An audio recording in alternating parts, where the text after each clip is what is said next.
என் பையன் பிறந்தான், 16 வயதில் படம் ஸ்டார்ட் ஆச்சு. அதை அருமை நண்பர் பாரதி ராஜா அவர்கள் இயக்கம்.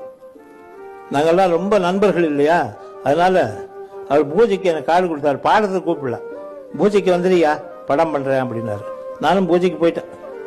போனோம்னா அந்த பாட்டு நான் பாட வேண்டிய பாட்டு இல்லை, எஸ்பி பாலசுப்ரமணியம் அவர்கள் பாட வேண்டிய பாட்டு. என்ன ஆயிடுச்சுன்னா, எஸ்பி பாலசுப்ரமணியம் வந்தா அவருக்கு பாட முடியல, தொண்டை கட்டிடுச்சு. பாட முடியாதுப்பா, ட்ராக் எடுத்துக்க, அப்புறம் பாடணும். அப்பெல்லாம் ட்ராக் எடுக்க மாட்டாங்க, ஸ்ட்ரைட்டாக தான், பூஜை இல்லையா, ஸ்ட்ரைட்டாக தான் பாட வைப்பாங்க.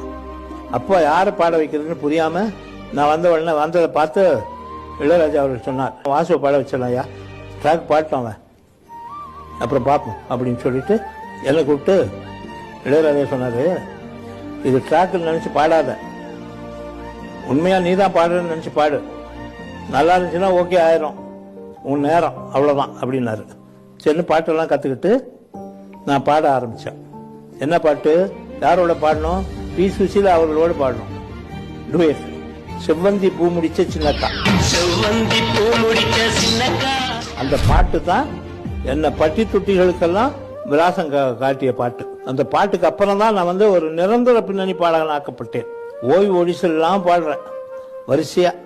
கிழக்கே போகும் ரயில், புதிய வார்ப்புகள், சிகப்பு ரோஜாக்கள் அப்படின்னு வரிசையா எல்லா பூஜை சாங்கும் நான் தான்.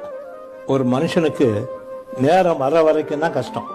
நேரம் வந்துருச்சுன்னா அவனுக்கு சாப்பிட கூட நேரம் இருக்காது, அந்த அளவுக்கு அவன் பிஸியாயிடும்.